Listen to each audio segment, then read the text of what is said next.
Good morning student, मैं Santosh Kumar Tiwari. SJ महाविद्यालय lecture में आज मैं आपको इंक्लूसिव एजुकेशन के अंतर्गत मानसिक मंदित बालक यानी मेंटली रिटायर्ड चिल्ड्रन के विषय में बताऊंगा। पिछली क्लास में मैंने बताया था कि दिव्यांगता या डिसेबिलिटी क्या होती है, उसी के अंतर्गत ये आता है मानसिक मंदित बालक। तो मानसिक मंदित बालक वो होते हैं जो कि सीखने में या कुछ करने में सामान्य बालकों से कम होते हैं। पहले क्या था कि पहले हम पिछड़े बालक और मानसिक मंदित बालक को एक ही मान लेते थे, लेकिन 1913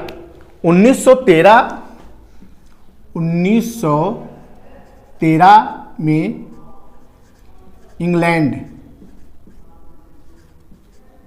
इंग्लैंड में जो था वो आपका मंद बुद्धि अधिनियम पारित हुआ। मंद बुद्धि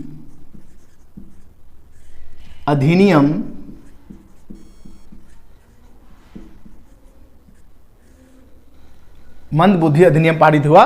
उसमें कहीं ना कहीं मंद बुद्धि और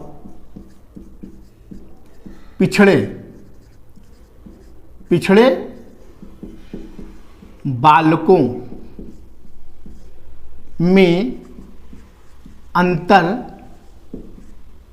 बताया।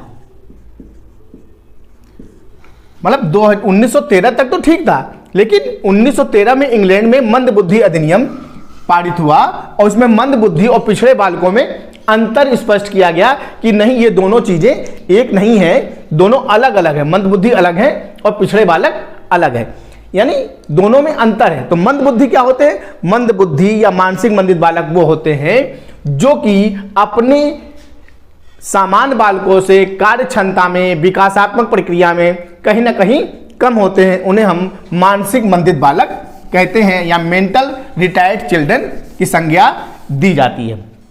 क्लियर हो गया? यानी जो जन्म से औसत, फिर से सुन लीजिए, जो जन्म से औसत बहुत कम बुद्धि के होते हैं और जो समाज के विभिन्न परिस्थितियों के साथ समायोजित नहीं हो पाते, उन्हें हम मंदित बालक की श्रेणी में लाते हैं। क्लियर है? और कहीं ना कहीं स्किनर ने तो बिल्कुल अलग ही बताया। उन्होंने कहा कि मानसिक रूप से अपंग, मानसिक रूप से अपंग बालक, मानसिक रूप से अपंग बालक की संज्ञा दी। किसने? स्किनर ने। मतलब स्किनर का कहना था कि मानसिक रूप से अपंग जो बालक हैं वो कहीं ना कहीं मानसिक मंदित बालक की श्रेणी में आते हैं। क्लियर है? अब आते हैं नेक्स्ट, परिभाषा लेते हैं थोड़।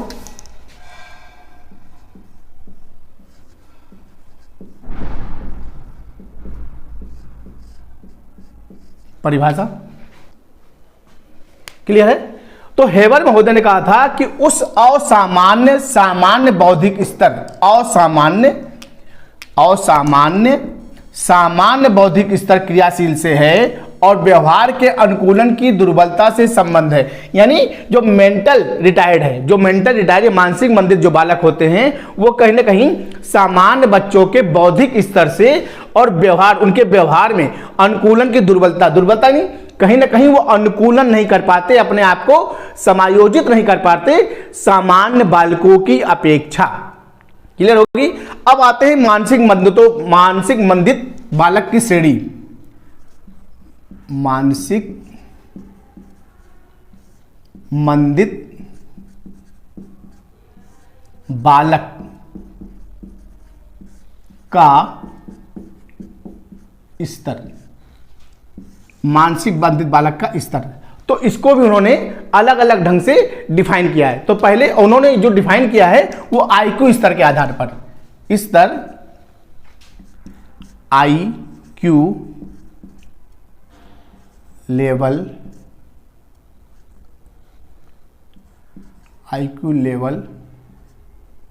के आधार पर तो आईक्यू लेवल के आधार पर क्या किया उन्होंने माना है कि जो 51 से 68 आईक्यू जो लेवल होती है वह होते हैं सामान्य मंदित बालक, सामान्य मंदित बालक। क्लियर है? यानी जो 51 से 68 होती है उनकी आईक्यू लेवल, वो जो होते हैं सामान्य मंदित बालक की श्रेणी में आते हैं। क्लियर है? मंदित बालक की श्रेणी में आते हैं। और जिनकी 38 से 51, जिनकी आईक्यू लेवल 38 से 51 होती है, वो मध्य आईक्यू, मध्य मानसिक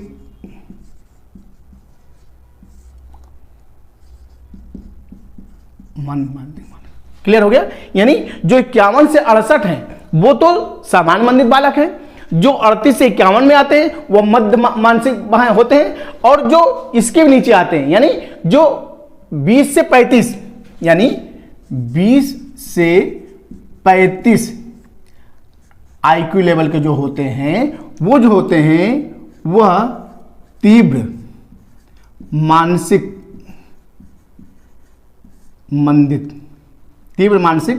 मंदित होते हैं, मंदित बालक। क्लियर है? यानी सामान्य मंदित बालक, मध्य मंदित बालक और तीव्र मंदित बालक। क्लियर है? अब इनके लिए अब आप समझ लेंगे इसमें क्या है। तो इसमें आप पहचान कैसे करेंगे? आप लोगों के दिमाग में होगी पहचान कैसे होगी। तो पहचान से क्या होता है कि इनको हम समझाकर, पढ़ाकर, यानी इनको किस तरह से हम सिखाकर, मतलब सिखाने पर क्रिया करते हैं। ठीक है? और जो मध्य मानसिक बालक हैं वह माता पिता पर आश्रित रहते हैं। ठीक है? और जो तीव्र मानसिक मंदित बालक हैं पूर्णतया दूसरे पर आश्रित होते हैं या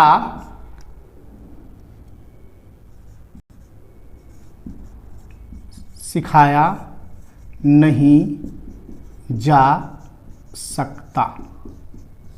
ठीक है? यह पूर्णतया दूसरे पर आश्रित होते हैं या सिखाया नहीं जा सकता। लेकिन ये माता पिता इनको कुछ समझाते हैं तो ये थोड़ा बहुत समझते हैं, और ये सिखाने क्रिया पर अगर कोई चीज सिखाते हैं तो इनमें कुछ ना कुछ थोड़ा थोड़ा परिवर्तन आता है, इसीलिए इनको हम मानसिक मंदित बालक की श्रेणी में लाते हैं। अब आते हैं, इरेज करते हैं इसको।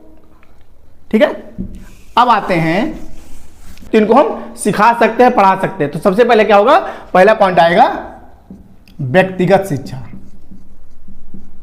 व्यक्तिगत शिक्षा अर्थात बालक को अगर व्यक्तिगत रूप से कोई शिक्षा दें या व्यक्तिगत रूप से कोई चीज सिखाएं तो बालक आसानी से हर चीज को करने में कहीं ना कहीं समर्थ होता है। दूसरा पॉइंट आएंगे कार्य को करके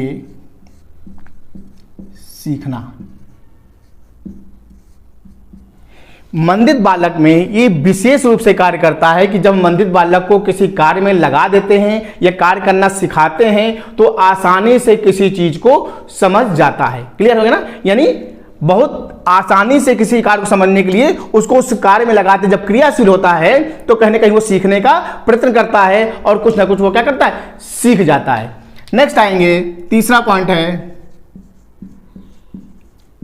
अधिगम में तत्परता। अब समझिए इसका मतलब क्या हुआ। अधिगम में तत्परता से तात्पर्य है कि जो मानसिक मंदित बालक है वो कहीं ना कहीं तत्पर रहता है, क्योंकि उसकी आईक्यू लेवल बहुत ज्यादा कम नहीं है, वो मानसिक मंदित बालक है, लेकिन उस श्रेणी का है कि उसको सीखने, अधिगम में सीखना तत्परता है, यानी कि बहुत जिज्ञासु रूप से किसी चीज को सीखने में वो कहीं ना कहीं सक्षम होता है और जिज्ञासा उसके अंदर होती है। और नेक्स्ट पॉइंट आएगा पाठ्यक्रम।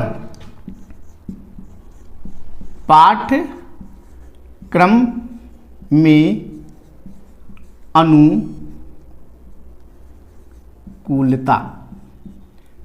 तो पाठ्यक्रम में अनुकूलता से क्या तात्पर्य है, इसको समझिए आप। पाठ्यक्रम में अनुकूलता से तात्पर्य यह है कि कहीं ना कहीं वो पाठ्यक्रम क्या होता है, लचीला होना चाहिए, उनके हिसाब से पाठ्यक्रम होना चाहिए, यानी कोई चीज करना, दिखाना या बार बार उसको करना, तो कहीं कहीं पाठ्यक्रम जो है उनके अनुसार बनाना चाहिए। सामान्य बच्चों की अपेक्षा इनका पाठ्यक्रम जो है वो थोड़ा सा लचीला होना चाहिए। और नेक्स्ट पॉइंट इसी में आएंगे, जो अगला पॉइंट है पुनरावृत्ति। पुनरावृत्ति का अभ्यास, यानी बालक को हमेशा जो चीज सिखाई है उसकी बार बार पुनरावृत्ति हो। पुनरावृत्ति, पहले कोई चीज पढ़ाया है या कोई चीज सिखाया है तो उसको फिर उसी प्रकार से करें और दोहराने का प्रयास करें, जिससे उनके अंदर कार्य करने की जो प्रवृत्ति है वह बढ़ जाए। और अगला पॉइंट आएगा कालांश में परिवर्तन। तो कालांश में परिवर्तन से तात्पर्य है कि छोटे छोटे भागों में पीरियड जो है, पीरियड सिखाना, कार्य करना,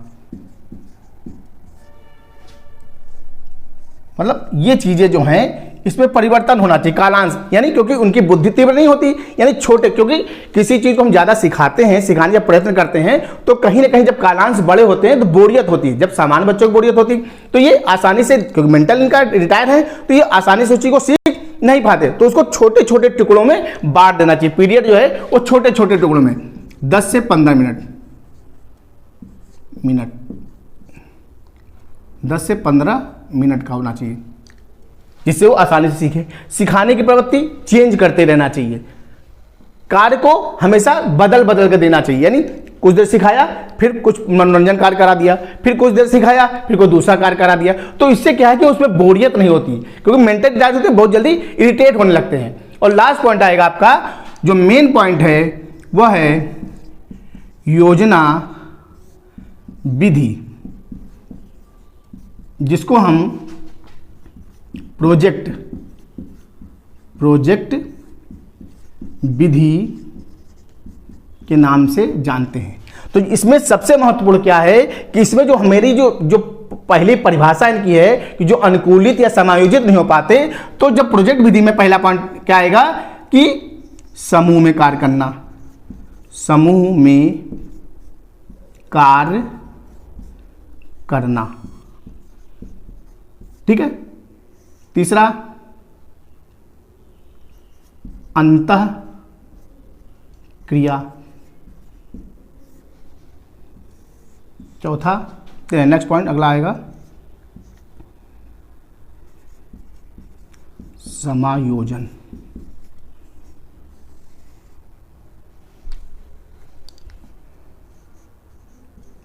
समायोजन। तो जब कोई योजना यानी प्रोजेक्ट मेथड दिया जाता है तो वो एक से ज्यादा बच्चों का समूह होता है, यानी एक से ज्यादा लोगों का समूह बनता है उसमें। तो जब बच्चे एक से ज्यादा होते हैं तो एक दूसरे के साथ अंतःक्रिया भी करेंगे, यानी समूह में होंगे, अंतःक्रिया, उससे पूछेंगे, उससे पूछेंगे, उससे पूछेंगे, तो उनके अंदर कहीं ना कहीं व्यवहार में परिवर्तन आएगा। और जब व्यवहार में परिवर्तन हो जाएगा तो अपने आप को समायोजित कर लेंगे समूह में, क्योंकि उनको इस प्रोजेक्ट को पूरा करना है। जब इस प्रोजेक्ट को पूरा करेंगे तो कहीं ना कहीं उनके अंदर समायोजन की प्रक्रिया आ जाएगी, समायोजन की भावना आ जाएगी, अनुकूलन की भावना आ जाएगी, जिससे कहीं ना कहीं उनको विकास की ओर ले जाने का काम करेगा। तो मानसिक मंदित बालक जो होते हैं उनमें ये मेन चीज है कि उनको हमें बहुत ज्यादा पिछड़ा नहीं समझना चाहिए। अगर हम थोड़ा सा ध्यान देंगे, शिक्षक ध्यान देगा, घर के लोग ध्यान देंगे, आस पड़ोस के लोग ध्यान देंगे, तो कहीं ना कहीं उनमें विकास का स्तर आगे की ओर बढ़ेगा और वो भी समान बच्चों से थोड़ा सा पीछे रहेंगे। समान तो नहीं हो पाएंगे लेकिन थोड़ा सा पीछे रहेंगे, लेकिन अपनी एक्टिविटीज को वह एक तरह से बनाए रखेंगे और समाज के विकास में अपना योगदान देंगे और खुद का विकास भी कर सकते हैं। यह है मानसिक मंदित बालक। क्लियर है? तो आज कितना ही, नेक्स्ट टाइम में फिर मिलेंगे। धन्यवाद।